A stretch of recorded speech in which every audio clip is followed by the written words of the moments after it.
जींद से नाबालिग छात्राओं से यौन उत्पीड़न मामले को लेकर इस वक्त की बड़ी खबर। सेक्सुअल हैरेसमेंट कमेटी की रिपोर्ट में आरोपी प्रिंसिपल दोषी पाया गया है।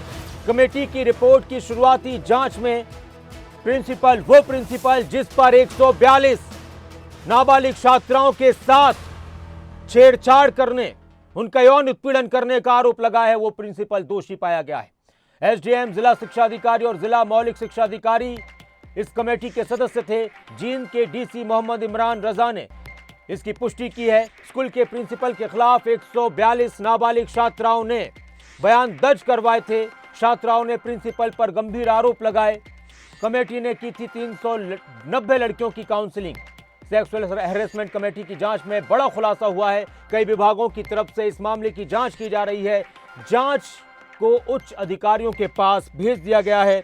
जींद के उचाना के सरकारी स्कूल में छात्राओं ने प्रधानमंत्री को, राष्ट्रपति को, सुप्रीम कोर्ट को और अन्य कई विभागों को एक चिट्ठी लिखी थी और उसके बाद यह मामला प्रकाश में आया।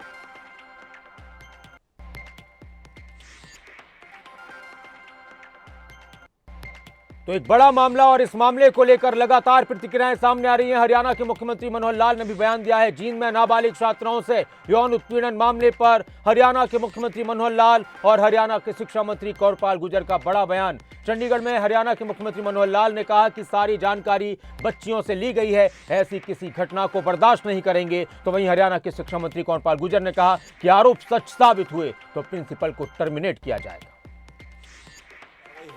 उसको गिरफ्तार किया जा चुका है। जींद जेल में बंद है व्यक्ति, और हमने अब 16 तारीख को वहाँ नई महिला प्रिंसिपल भेजी है। वहाँ के कुछ स्टाफ को बदलने की भी हमारी एक टीम जो है डिपार्टमेंट की यहाँ से एजुकेशन की गई थी, जिसमें महिला और पुरुष सब गए थे। सारी जानकारियाँ उन बच्चियों से भी जानकारी ली गई है, उनके पेरेंट्स से भी ली गई है। अब क्योंकि घटनाक्रम ऐसा हुआ कि बच्चियों को मतलब पहले बर्दाश्त करती रही, उन्होंने बताया नहीं, लेकिन जैसे ही विषय हमको पता लगा तुरंत हमने कार्रवाई की है और हम ऐसी किसी घटना को बर्दाश्त नहीं करेंगे। संज्ञान में है, उसके खिलाफ कार्रवाई होगी और वो आजकल अंदर है, जेल में है, और अगर सारा कुछ सही पाता है तो निश्चित तौर से हम उसके खिलाफ सख्त से सख्ती लेंगे। हमारा प्रयास रहेगा, अगर इसमें सत्यता है तो उसको टर्मिनेट करेंगे। अभी वो जेल में है? अभी जेल में है, उसको अरेस्ट कर लिया था और जेल में है, और अगर वो सत्यता पा जाए तो 100% टर्मिनेट। और इस वक्त हमारे साथ इस खबर पर जींद से हमारे संवाददाता विजेंद्र कुमार जुड़ गए हैं। विजेंद्र, इस मामले में और भी ज्यादा खुलासे हुए हैं और अब जिस तरह से जांच आगे बढ़ रही है, क्या कुछ लग रहा है, किस तरह की कार्रवाइयां अब तक हुई हैं? बिल्कुल नासिर, देखिए जैसे जैसे जांच आगे बढ़ रही है, चौंकाने वाले खुलासे सामने हो रहे हैं। क्योंकि अभी जो सेक्सुअल हैरेसमेंट कमेटी थी, जो एसडीएम की अगुवाई में बनाई गई थी, इसमें सिर्फ 390 छात्राओं को शामिल किया गया था, जिसमें 142 ने आरोप लगाए हैं और बड़े गंभीर आरोप लगाए हैं, जिसकी जो कमेटी की रिपोर्ट है शिक्षा विभाग को सौंप दी गई है। और अभी आरोपी प्रिंसिपल के खिलाफ चार्जशीट विभाग तैयार करेगा। जींद के एडीसी हैं हरीश वशिष्ठ, उनको आगामी कार्रवाई इस पूरे मामले में करेंगे। चार्जशीट के बाद ये फैसला लिया जाएगा कि इनको बर्खास्त किया जाए, इनके जो अन्य भत्ते हैं, जो लाभ हैं, वो बंद किए जाए। किस तरह का चार्जशीट तैयार होती है उस पर डिपेंड करेगा। चार्जशीट बनाने का जो प्रक्रिया है वो शुरू। विजेंद्र, मैं अभी आपके पास आता हूं। हमारे साथ जींद के डीसी मोहम्मद इमरान रजा जुड़ चुके हैं। नमस्कार इमरान रजा जी। नमस्कार जी। इमरान रजा जी, ये बड़ा मामला जींद में सनसनीखेज वारदात, इसमें आपकी जांच लगातार चली है। प्रिंसिपल के खिलाफ गंभीर आरोप लगे, बताया जा रहा है कि जांच कमेटी में दोष सिद्ध हुए। किस तरह से इस मामले में कार्रवाइयां लगातार हुई हैं, जांच हुई है? देखिए, इसमें कंप्लेंट हमें व्हाट्सएप के माध्यम से प्राप्त हुई थी, जिसमें तुरंत उसी समय जो सब डिविजनल ऑफिसर है उचाना के, उनको जांच अधिकारी नियुक्त किया गया था और उनके साथ कमेटी में जिला शिक्षा अधिकारी और जिला मौलिक शिक्षा अधिकारी को भी उनके साथ लगाया गया था जी।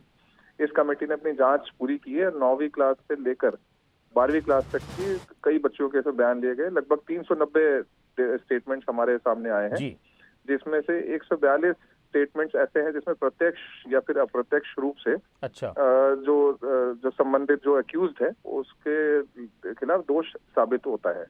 तो इसलिए इस कमेटी ने एक एडमिनिस्ट्रेटिव तौर पे नियमित जांच करने के लिए ये सरकार को हमने एक रिकमेंडेशन भिजवाई थी, और उसके बाद सरकार ने उस पर कार्रवाई करते हुए इसमें एचसीएस के जो कंडक्ट रूल्स हैं रेलेवेंट, उसमें चार्जशीट करते हुए एक नियमित जांच जिसमें एक्शन लिया जाएगा डिसिप्लिनरी, उसके लिए हमारे पास कम्युनिकेशन भी आ चुका है।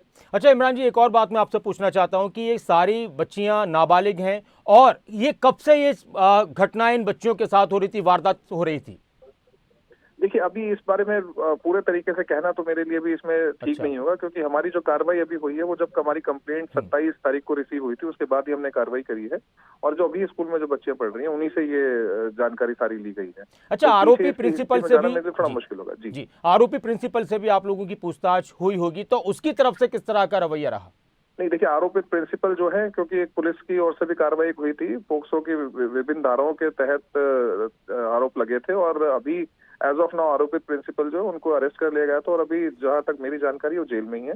तो इसलिए इस जांच में, इस इंक्वायरी में उनको हम शामिल नहीं कर सके हैं। मेरा एक और सवाल आपसे, आखिरी सवाल जी। इमरान जी, कि जब इस तरह की घटनाएं सामने आती हैं और ऐसी घिनौनी घटनाएं सामने आती हैं, तो फिर प्रशासन की तरफ से दूसरे स्कूल्स में या फिर दूसरे जो भी संस्थाएं होती हैं वहां पर भी फिर अपनी नज़रों को दौड़ाया जाता है। तो क्या इस तरह की कोशिश जींद में आपकी तरफ से की गई है कि और स्कूलों में ऐसा कुछ ना हुआ हो, तो उस पर भी नजर रखी जाए? बिल्कुल जी, हमने इसमें एक चीज और स्टेप लिया है। इसमें कंप्लेंट बॉक्सेस पहले भी कुछ स्कूल्स में लगे थे, हम इंश्योर कर रहे हैं कि हर जगह कंप्लेंट बॉक्सेस हों किसी प्रोमिनेंट जगह पे, जिसकी चाबी जो होगी वो सब डिविजनल मैजिस्ट्रेट होंगे, उनके पास होगी। हर 15 दिन में खोला जाएगा, और किसी प्रकार की कोई अनोनिमस शिकायत भी किसी बच्चे की ओर से आती है तो उस पर नियमानुसार तुरंत कार्रवाई करेंगे। ये सभी हमने सरकारी जिले और की- प्राइवेट स्कूल्स में? जी बिल्कुल, और जिले की sexual harassment committee at work place को भी हमने रीएक्टिवेट किया है। किसी प्रकार की कोई भी अगर शिकायत बच्चों की ओर से कहीं से भी आती है तो उसका नियमानुसार डील करेंगे। बहुत शुक्रिया मोहम्मद इमरान रजा जी हमारे साथ जुड़ने के लिए। जींद के डीसी इमरान रजा, जिनका कहना है कि इस मामले में शुरुआती जांच में जो रिपोर्ट आई है, प्रिंसिपल दोषी पाया गया है। और एक और बात उन्होंने कही कि इस घटना के बाद, इस वारदात के बाद अलग अलग स्कूल्स में कंप्लेंट बॉक्सेस रखे गए हैं, जिनको हर 15 दिन के अंदर खोला जाएगा, ताकि इस तरह की किसी के साथ भी कहीं पर भी कोई वारदात होती है, इस तरह का कोई भी मामला आता है तो पता चल जाए। क्योंकि इस मामले में आज विजेंद्र भी हमारे साथ जुड़े हैं। विजेंद्र, इस मामले में यह भी पता चला है कि काफी दिन तक लड़कियां बर्दाश्त करती रहीं, फिर आखिरकार उन्होंने पत्र लिखे थे थक हार कर प्रधानमंत्री से लेकर राष्ट्रपति तक को, तो तब यह मामला प्रकाश में आया। जी बिल्कुल नासिर, देखिए 6 साल से ये जो आरोपी प्रिंसिपल है इसी स्कूल में कार्यरत था, और पहले भी इसी इलाके के एक स्कूल में कार्यरत था जहां इसकी शिकायत हुई थी, उसके बाद इसका तबादला हुआ था। तो ये शिक्षा विभाग पर भी बड़े सवाल ये उठते हैं कि इनका जो चरित्र रहा है, जो इनकी हिस्ट्री रही है, वो क्वेश्चनेबल रही है। अच्छा। और इसी के चलते इनको फिर जो ये कन्या स्कूल है, लड़कियों का स्कूल है, इसी में इसको लगाया, और 6 साल से एक स्कूल में ये डटा हुआ था। और इस स्कूल में 2000 के आसपास बच्चियां थी, जो अब 935 रह गई हैं, यानी कि 1100 बच्चियां ड्रॉप आउट स्कूल से इन बच्चियों का हो चुका है। एक बड़ा चैलेंज ये हरियाणा सरकार के लिए, एसआईटी के लिए, शिक्षा विभाग के लिए होगा कि जिन बच्चियों का ड्रॉप आउट क्यों हुआ है, किस रीजन से हुआ है, कितनी बच्चियों के साथ ये सेक्सुअल हैरेसमेंट जो यौन उत्पीड़न हुआ है, ये एक बड़ा जो है चैलेंज होगा। क्योंकि अभी जो काउंसलिंग की जा रही है वो जो बच्चियां मौजूद हैं स्कूल में उनकी की जा रही हैं, लेकिन 1100 बच्चियां ना सिर्फ पिछले 6 साल में स्कूल छोड़ चुकी हैं। एक बहुत बड़ी चौंकाने वाली ये बात है, जिसको ये देखना होगा कि शिक्षा विभाग किस तरीके से इसको टैकल करता है, किस तरीके से इस मामले की जांच करता है। लेकिन हालांकि जो जिला प्रशासन है वो जागा जरूर है। एक बड़ी बात डीसी ने कही है कि अब हर स्कूल के अंदर एक शिकायत पेटिका लगाएंगे, जिसको सब डिविजनल लेवल का जो अधिकारी है, यानी कि एसडीएम लेवल का जो अधिकारी है, उसकी जांच करेगा हर 15 दिन में। ये एक बड़ी बात इन्होंने कही है। लेकिन इस पूरे मामले में बात की जाए, अभी तक जिस तरीके से जांच जो होनी चाहिए थी वो इसमें बड़ी देरी की गई है। बच्चियों ने बड़ी हिम्मत जुटाई है। शुरुआत में 15 बच्चियां सामने आई थी, फिर महिला आयोग तक 60 बच्चियां पहुंची, और अब जिला प्रशासन की कमेटी में 142 बच्चियां सामने आई हैं। तो एक बड़ा आंकड़ा और भी ये बढ़ सकता है, क्योंकि अभी एसआईटी इसमें बनाई गई है। एडिशनल एसपी सिरसा की दीप्ति गर्ग, उनकी अगुवाई में 6 सदस्यीय कमेटी बनाई गई है। इस पूरे मामले में ये जो जांच है लेकिन जैसे ही ये मामला प्रकाश में आया, बच्चियों की चिट्ठियां प्रकाश में आई, तो उसके बाद तो जांच तेजी से हुई, उसमें फिर तब भी कुछ लापरवाहियां रही थी।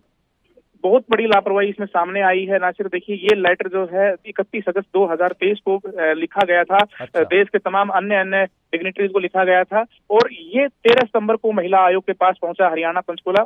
उसके बाद 14 सितंबर को महिला आयोग ने जींद पुलिस को लिखा, कार्रवाई के लिए अधिकारियों को लिखा। लेकिन बड़ी विडंबना है इस पूरे मामले में, ये जो पूरा मामला 1.5 महीने बाद, यानी 30 अक्टूबर को एफआईआर दर्ज होती है, जबकि पोक्सो एक्ट ये कहता है कि अगर नाबालिग के खिलाफ कोई अपराध होता है तो तुरंत एफआईआर दर्ज करनी होती है, नहीं तो जो संबंधित अधिकारी उसके खिलाफ कार्रवाई होगी उसको 6 महीने की सजा भी हो सकती है। पूरे मामले में 1.5 महीने की लापरवाही की गई है। और इस पूरे मामले में जब हमने बात करने की कोशिश की, पुलिस विभाग भी चुप है, शिक्षा विभाग भी चुप है, कोई किसी के पास जवाब नहीं है कि आखिर 1.5 महीने तक बच्चियां परेशान होती रही और बच्चियों को काफी परेशानियां झेलनी पड़ी। बच्चियों के प्रयास के बाद ही महिला आयोग जागा और 30 अक्टूबर को एफआईआर दर्ज हुई, 4 नवंबर को इनको अरेस्ट किया गया और फिलहाल अब वो न्यायिक हिरासत में है। तो ये जो तमाम बातें हैं, किस स्तर पर ये लापरवाही हुई है, कौन दोषी है, ये जांच का विषय है। लेकिन सबसे बड़ी चौंकाने वाली बात यही है कि 1100 बच्चों का जो ड्रॉप आउट हुआ है उनकी जांच कैसे होगी। वो 1100 बच्चों का जो ड्रॉप आउट हुआ है वो कितने दिन के अंदर हुआ है? वो पिछले जब से प्रिंसिपल ने ज्वाइन किया है तब से लगातार बच्चियों का जो है यहाँ पर संख्या कम होती जा रही है। इस घटना के बाद भी बच्चियों ने काफी संख्या में स्कूल आना छोड़ दिया है।